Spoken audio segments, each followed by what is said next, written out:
Combien t'as marché de kilomètres là? Depuis le début, Ouais. 930. Ok. Oh là là. C'est super sympa. Toi, je trouve ça... Enfin, je... J'ai toujours fonctionné en me disant, chaque jour, qu'est-ce que j'ai à faire demain? Tu vois? Et là, c'est jouable. Tu le fais. Mais si tu te dis, bon, là, j'ai encore... je sais pas, j'ai 500 avant d'aller à tel endroit, bah, c'est pas possible. Ouais. Ouais. C'est des petits Ouais. pas, c'est des... Combien tu fais par jour? Bah, Plus ou moins. en moyenne 25.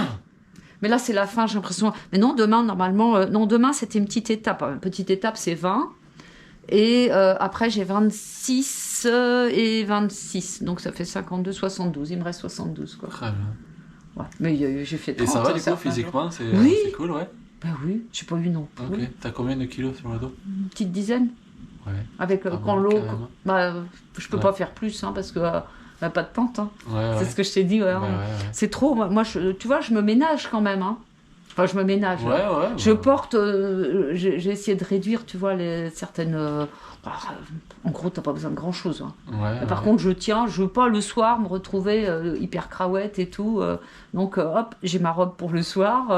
Et Ouais. ça me paraît super important, tu vois, pour moi, parce que ça Il fait paraît, plus ouais. d'un mois que je suis partie et tu vois, ça me fait du bien. Mais ouais, j'ai pas tant de choses que ça, mais 1 litre d'eau, c'est 1 kilo, quoi, Et tout de suite. ouais. Hein. Et donc, bah voilà. Un bouquin, ça Ouais. pèse un petit peu.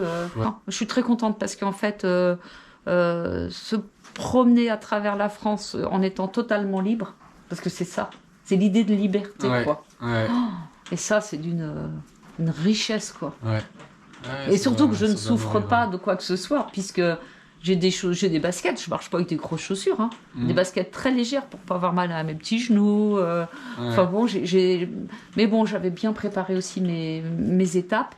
Ouais. Et en me disant que ça allait pas tenir, que j'allais forcément avoir un problème, mais pas du tout. En partant, tu savais exactement où tu allais être à chaque fois? Bah, pas exactement. Mais en gros, parce que pour mon découpage, par exemple, il y avait le parc des doubles origènes qui se trouve en Dordogne, là où il y a des sculptures dans un arboretum, là, un truc un peu particulier.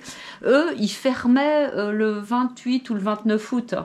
Et moi, je voulais aller les voir. Donc, je me suis débrouillée, je suis arrivée le dernier jour, quoi. Ils fermaient le lendemain. Ok. Et ça, il fallait que tu vois, j'avais calculé de façon à... Enfin, non, puis je voulais avoir des étapes entre 20, 25, 30, vraiment quand tu peux pas faire autrement, de ne pas dépasser. Mais il fallait aussi que j'ai un hébergement. La difficulté, tu vois, en France, c'est presque de trouver à se nourrir. Ah ouais? Ça peut paraître incroyable, mais le lundi, il n'y a pas d'épicerie ouverte. Et puis là, j'arrive, je m'aperçois, tu vois, là, par exemple, en arrivant à Vaour... Ouais, là, il est en vacances en ce moment. Oui, c'est pas de puis bol, je quoi. savais pas qu'il y en avait une autre, parce qu'un jour, en passant, il y a très longtemps, j'avais repéré cette épicerie. Donc je m'étais dit, ah ouais, il y a une épicerie là-bas, je pense que ça sera bon. Bon, mais c'est pas grand-chose, hein, mais Ouais. c'est pas toujours simple. Hein. Et ouais, c'est fou, hein. Ouais, c'est pas si simple. Et c'est vrai que la France, quand on la réfléchit en voiture, bah, c'est pas pareil. Hein, à pied... le moindre déplacement te demande beaucoup de choses. Kilomètre, c'est 1 kilomètre. Ouais. Oui, et ça te prend au moins 10 minutes, un quart d'heure, quoi. Ouais. 10 minutes si tu marches bien, et un quart d'heure si tu es chargé et que tu n'avances pas très vite, quoi. Ouais. Donc, le temps, le pas de l'homme, c'est autre chose, quoi. Ouais, mais tu rencontres les gens différemment. Ah bah clairement. Tu Parce rencontres que les gens. je rencontre les gens, oui. Et tu vois, au détour d'un chemin, une fois je vois un monsieur, tu vois, il était à côté de son chêne, là. Et son chêne était drôlement beau. Alors je me suis dit, tiens, votre chêne, il a quel âge? Et puis en fait, ça s'est fini autour d'un café, dans sa maison, pour découvrir qu'en fait, il était au pied de son chêne, parce que avant il avait un autre métier, il était agriculteur. Et puis là, il avait tout vendu, puis il se retrouvait sur un terrain de 1400 mètres carrés. Il était au pied de son chêne parce qu'il s'embêtait, quoi. Ouais. Il sait pas quoi faire. Ouais. Donc, l'histoire de vie, quoi. Ouais. Ou un monsieur qui... il avait un jardin, il était en train de tailler, tout ça. Mais c'était beau, mais c'était presque trop taillé. Mais bon, c'était beau. Je lui ai quand même dit, vous entretenez bien. Et ben en fait, il s'est mis à pleurer. Parce qu'en fait, il mettait en vente, il entretenait, il mettait en vente sa maison, dans laquelle il avait passé beaucoup de temps. Et comme moi, je passe il n'a pas eu peur de se laisser aller, tu Et vois. ouais. Parce que de toute façon, après, je repartais. Ouais, voilà, c'est ça, ouais. Devant un inconnu, Mm. des fois, c'est plus facile, ouais. Oui. Ou Euh, des gens juste qui me disent, vous avez vraiment besoin de rien, là, tout va bien. Écoute, c'est super. Bah ouais. Ouais. Ouais, l'humain est beau quand même, hein. Oui. Pas tous, mais... Non, mais... Mais la plupart, quand même. Moi, sur ma petite histoire, ma petite aventure, je trouve que ça s'est très bien passé, quoi, pour l'instant. Et je m'étonnerais qu'en 3 jours, ça se passe mal. Hein. Ouais, ça va. Voilà. Puis en plus, je suis arrivée dans un lieu que je voulais voir. Ouais. Rencontrer quelqu'un que je voulais rencontrer. Bon, allez. Voilà. Mais non, mais bon, cette idée que c'est bien ce qui me semblait, que tu voulais communiquer quelque chose et que c'est ce qui te guide. Bah ouais. Ouais. J'ai un message à diffuser, ouais. Mais oui, mais d'autant plus que en fait, le message, moi, je le trouve important. Enfin, moi, mais il y a plein de gens qui le trouvent important. Et c'est vrai que, toi, tu as réussi à prendre un créneau, je pense, à ta chaîne YouTube, qui te donne quand même, hein, je reviens un peu sur ça, qui te donne le moyen de faire passer ton message, quoi. Bah ouais, c'est une belle opportunité que j'ai. Ouais. Bon, ça, c'est génial. Hein. Mais j'avais tenté avant YouTube, on avait une page Facebook. J'ai toujours été contre Facebook jusqu'au jour où je me suis dit, allez, c'est un outil et selon comment on l'utilise, il pourrait y avoir un bon moyen d'utiliser. Ouais. J'avais lancé un blog avant où je faisais des articles et des trucs comme ça. Oui, donc c'est quand même la communication par ces médias-là, ça te parle bien. Ouais. Bah, disons que tu dois savoir faire, hein, vu comment ça marche.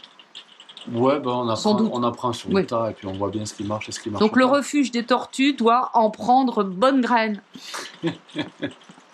Ouais. Et puis on verra, on en discutera. Puis après, moi, sur mes réseaux, je sais pas encore sous quelle forme, mais j'en parlerai. Puis ça peut servir aussi de ramener un peu la communauté. Oui, ça peut être très sympa. Oui. Mais ouais. Puis après, voilà, là, les réseaux sociaux, je pense que je vais arriver au bout d'un moment. Là, maintenant, je suis un peu sur autre chose. Je rêve depuis toujours, je sais depuis toujours que je vais écrire un livre un jour. Et donc là, ça y est, là, je suis dessus depuis un moment. Je suis en train t'es en train d'écrire? Ouais. J'ai commencé à l'écrire sans savoir que c'était mon livre, mais là, en fait, je me dis, je commence à avoir pas mal de choses décrites. Il faut juste que j'arrive à structurer tout ça. Mais ouais, donc c'est aussi pour ça que c'est quoi ton livre? Tu veux en parler ou... Est-ce que j'en parle alors qu'il n'existe pas vraiment encore? Il y en aura 2 déjà, il y en aura certainement d'autres plus tard, mais là je suis sur 2. Je vais prendre Et ouais, vas-y, certain. Il y en a un, ce sera vraiment sur les plantes, parce que ça c'est le cœur de mon métier, c'est comment fonctionne une plante, comment comprendre l'être végétal, parce que c'est quand même... L'être végétal, pour moi, il y a plein de plantes différentes. Mais si tu as compris le végétal, comment il fonctionne, tu sais comment travailler la plante, tu sais comment multiplier les plantes, tu sais comment les reproduire. Et du coup, voilà, j'ai envie de faire un bouquin sur comment clarifier la vision de ça. Et puis l'autre passion que j'ai aujourd'hui, c'est le jardin-forêt, forêt fruitière, tous ces trucs-là. Donc voilà, il y aura un bouquin qui sera sur les jardins-forêts, sur ma façon de les voir, ma façon de les créer, ma façon de les dessiner. Oui, ça c'est super important. Ouais, c'est... quelqu'un qui m'a dit ça il n'y a pas longtemps, et puis c'est vrai, il me dit c'est en fait un artiste. Alors, je n'ai pas trop d'affinité avec le monde artistique, et puis quand je me dis en fait, mais oui, mais ça aussi, ça peut être un art, quoi. J'aime bien vraiment cette notion de dessiner un jardin. Moi, je vois le jardin-forêt, mais n'importe quel jardin. Tu sais quel type de plante il faut, et tu sais, comme dans l'art, tu sais qu'il faut tel type de couleur, et puis il ne faut pas trop de couleurs différentes, et puis il y a des façons de les accorder pour que tout d'un coup, le truc, il est beau. Et bien, si on arrive à voir la nature et la biodiversité comme ça, chaque plante, chaque animal, chaque être qui est dans ce jardin, dans la nature, a un rôle à jouer qui fait que le système tienne debout. Oui. Une fois qu'on a compris tout ça, joue son rôle dans le système. On sait comment les agencer entre eux pour que le truc tienne debout, quoi.